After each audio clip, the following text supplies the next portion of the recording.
Recently, I, Aziz Draws, decided to illustrate and animate this piece you're looking at right now. And it wasn't the easiest thing to do. So originally, I actually wanted to draw this on paper. I had a few ideas I wanted to do for traditional art, and this was one of them. Then I thought to myself, what if I animated Goku's hair? If you're familiar with Dragon Ball, you know that Super Saiyan is a transformation that Saiyans go through, where their hair goes upright and turns gold. Now, normally their hair doesn't flow all too much when you're watching the show, but I wanted to create this emphasis on it. I wanted to create more flow and the sense of wind passing through the hair. The composition is inspired by the battle between Goku and Frieza on Planet Namek, which was nearing its end. There was this scene where Frieza would go for a straight jab, Goku ducks the straight jab, and then punches him in his gut. The punch is so painful that Frieza has to keel over. He has to literally fall to the ground to brace the pain. And then he looks back at Goku, only for Goku to be staring right into his soul. That meant something to me. Frieza as a character is a sinister and selfish individual, so it's nice to see him have a bad day. Because the main goal of this illustration was for the hair to be animated well, that's where I spent the most time on the illustration. I can even recall the first live stream I had.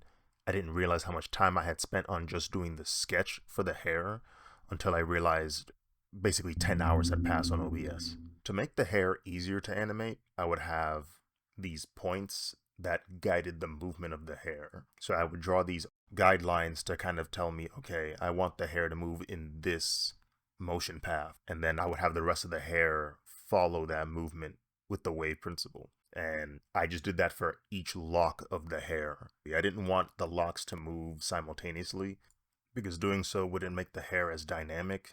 I didn't want the hair to look like it was just one piece.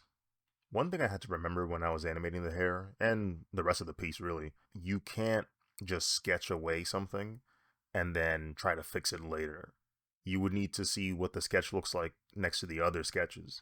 See frame by frame how the movement works, and if it doesn't work, you got to fix it then and there. You can't try to edit the movement while doing the line art. It's going to be way too much work. That's something I had to remember when I was working on this piece. And there were a few times where I went ahead of myself. I was like, screw it. I'm going to just do, I don't know, the waves one go, and then it looks super wonky, and I'm like, what happened? But it's because I didn't do the groundwork. I didn't put in the guidelines. I didn't distribute the line work in a way that makes it easier to time properly, because a lot of this stuff is supposed to be looped. So if I don't do it the right way, the timing of the loop is going to be off. I also promised myself that anytime I draw Super Saiyan that I would go for the pale color palette. Sometimes you'll see super strong, high saturation yellows used for Super Saiyan. You look at illustrations of official product. But me personally, I like it when they have the hair be more pale. So for this illustration, I said, okay, I need to make sure his hair is pale. I didn't want it to look gold. I didn't want it to look super yellow. I didn't want it to look too plasticky. So I decided I'll go for 2 tones of shading and then have the color be super pale. I almost made the hair entirely white with yellow values because sometimes they do that in the show. But I think a middle ground of this yellow was okay. Illustrating the rest of Goku was fairly straightforward. Just had to make sure that the style of the rest of the body matched the hair. I ended up going for a more realistic anatomical structure for Goku compared to the stylistic choice that Toriyama usually draws characters in. And that's just because I like to add my own style into the illustrations when I do Dragon Ball art. Because wind is passing by, I did want to make sure that other parts of his clothing were also moving. Even if not to the same magnitude and intensity as the hair, it still needed to imply some form of movement. So I did some simpler loops for some of the tattered clothing like the pants, the belt. Wanted to make sure, okay, wind is still passing by, so I gotta make sure the rest of the drawing follows that principle. When I was coloring Goku, that was when I started to think about the idea of using the limited manga color palette for him. I decided to have the color palette show up as the lightning strikes. I thought it would be a cool Easter egg to have in my illustration for those eagle-eyed viewers out there.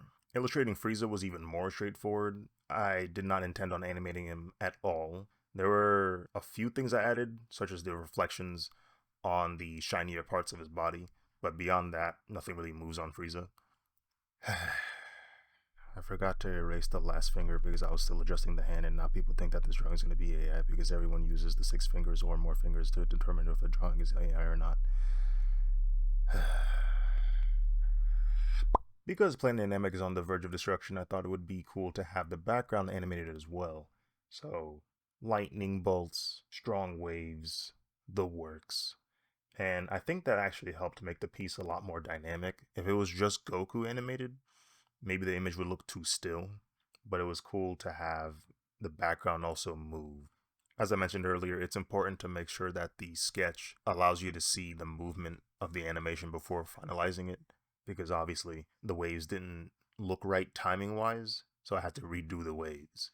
And this time I was like, okay, let me actually draw the lines, evenly distribute them across so that the keyframes are consistent.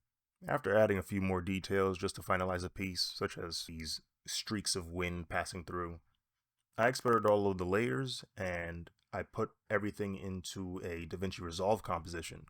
This is where I added grain, halation, things that made it look like film, just to give it that nostalgic appearance of cell animation.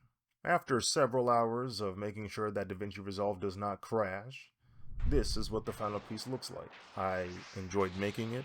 I hope you guys enjoyed the final result of it. Based off them social media numbers, looks like y'all do. Let me know what you guys think of the illustration.